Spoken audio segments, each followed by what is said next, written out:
What's going on, guys? County Gains, I'm back again with some more exclusive Jesse Ventura content. This one is Jesse Ventura eviscerates, destroys, whatever word you want to use, Trump. So this one should be absolutely incredible. This is on the Crystal, Kyle, and Friends podcast. I haven't heard this one yet, but I want to know Jesse Ventura's thoughts on Trump. You know, obviously, a lot of Trumpies over here on my channel commenting, liking, subscribe, and also commenting some negative stuff. I love to see it. So I'm a Jesse Ventura supporter till I die, guys. This one should be incredible. Let's get it, man. Hit that subscribe button. Check out my Patreon as well. I will say one thing about Trump. He's a much better speaker than Biden. Much better. That's just not even, I mean, you know, I don't have to tell you guys that, man. That's like saying water is wet, right? Let's get it. I watched WWF growing up, you know, when I was in elementary school. It was kind of at the peak of WWF. I knew you more during your phase as a commentator. Sure. But I know you like playing the heel, and even as a commentator, you would kind of, you know, pump up the villains, and sort of found that more interesting. What was it about the villainous characters that you liked in wrestling? That had nothing to do with it. I was a villain. And what you're getting at is this. When I had gotten hurt the night before I was supposed to wrestle Hogan for the world title in Los Angeles and go all around with him. It cost me who knows how much money. Well, I was struck down in San Diego with pulmonary emboli, blood clots in the lungs. I was at the Sharp Cabrillo Hospital for 7 days in intensive care. I was hooked up to a monitor. It was so bad that my wife had to fly from Minneapolis to San Diego because it looked like I was going to die. Damn. Well, I didn't, fortunately, but it did stop my wrestling career temporarily. And I did come back subsequently and wrestle again, but during that time that I was out, Vince McMahon came up with a brilliant idea. He called me at home and he said, Jesse, before you come back and before you can physically get back in the ring again, he said, do you think you could do color commentating on the mic?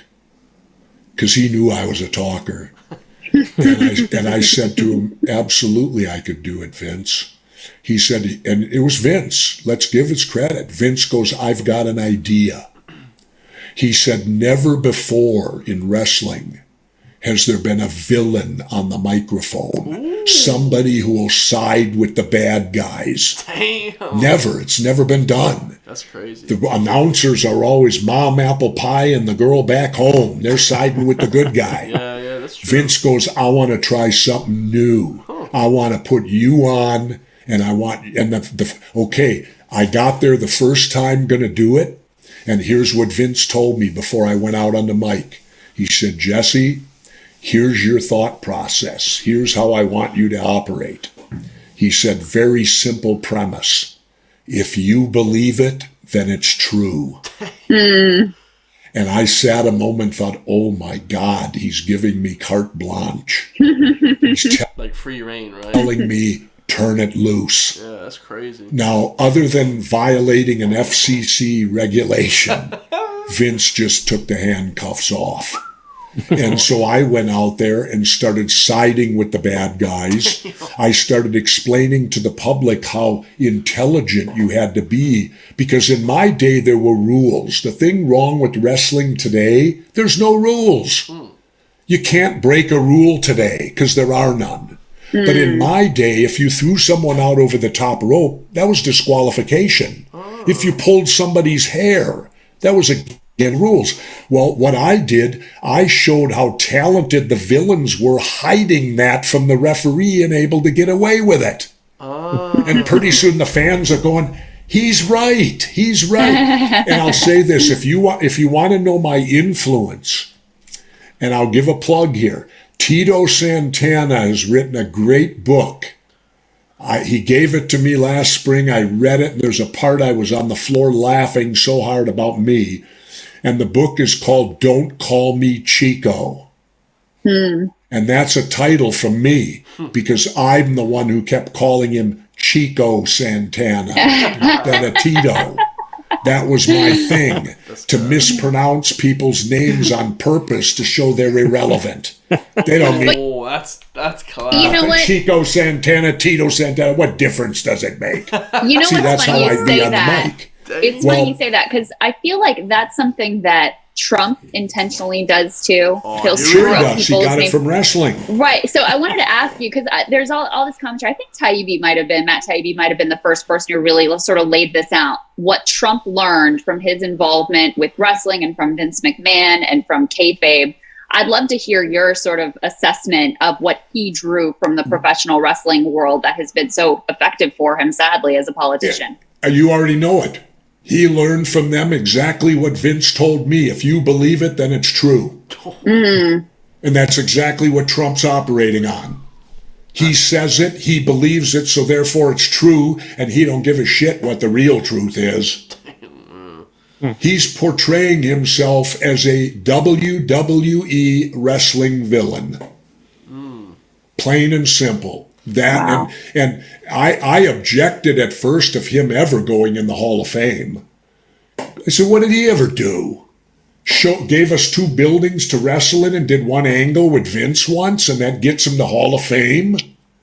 Trump got the Hall of Fame for WWE. It's kind of funny, guys. But now, after watching him operate as president and what he's doing now, I think he fully deserves to be in the Wrestling Hall of Fame. Because he's governing our country the identical way a villain would handle wrestling. Dang, I mean, you can't really argue with that too much, guys. Like, just the whole theatrics of his rallies, he calls them, are very WWE-like. You know, if you watch WWE at all, haven't watched it in probably since I was 10, so that's what's that, 17 years or, yeah, 17 years or whatever. I haven't watched it since I was 10, 12 years old, so I'm not very well rehearsed on what happens, but you guys all know the talk they have. Oh, I'm gonna knock your ass out at SummerSlam, that kind of stuff. Like, he kind of talks a little bit like that, right? And what makes a villain effective? Able to reach the people, able to hit their passions, Yeah, able. a lot of passions is funny. When I was listening to, who was I listening to recently?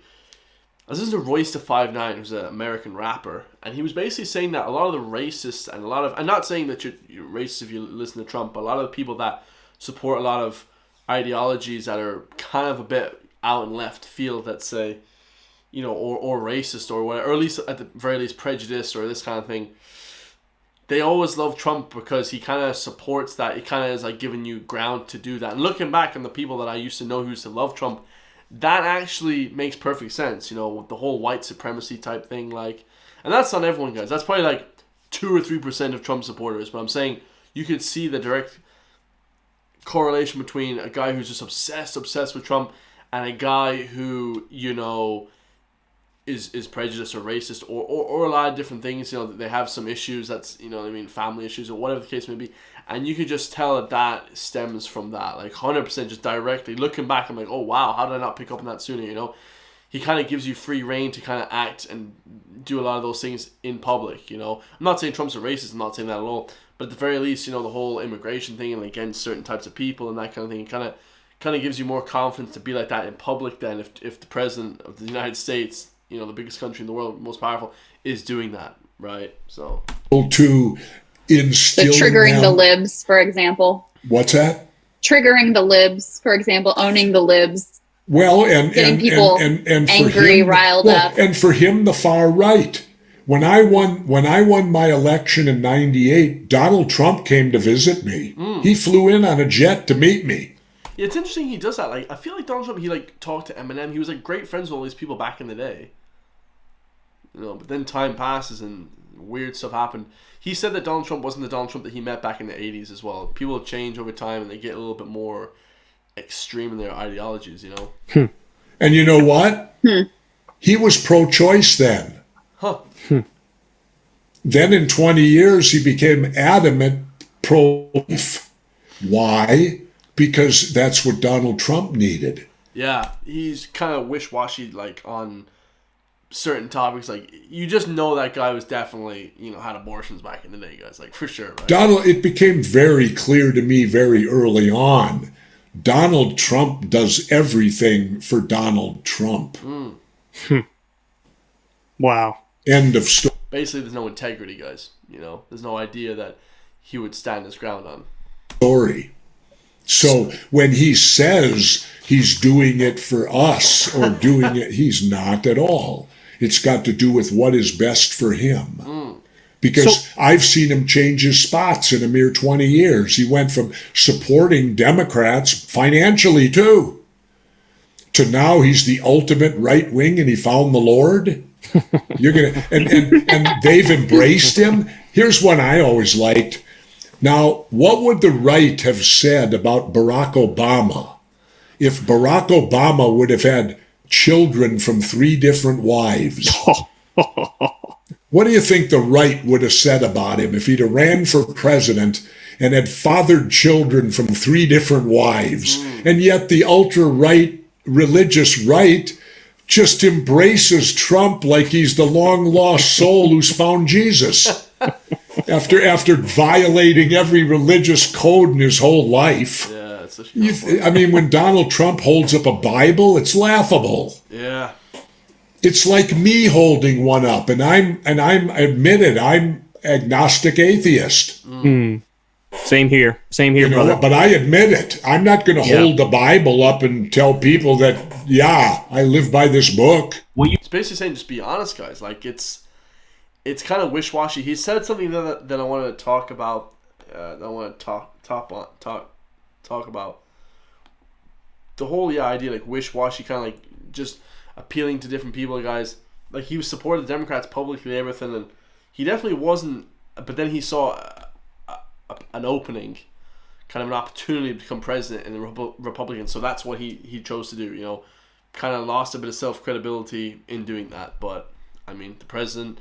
I mean, you know what I mean? I think all politicians, if you spend hundreds of millions for a position that only pays $400,000 a year, that tells you everything you need to know about that position, guys. I love you all, man, and I'll see you guys in the next one. Peace.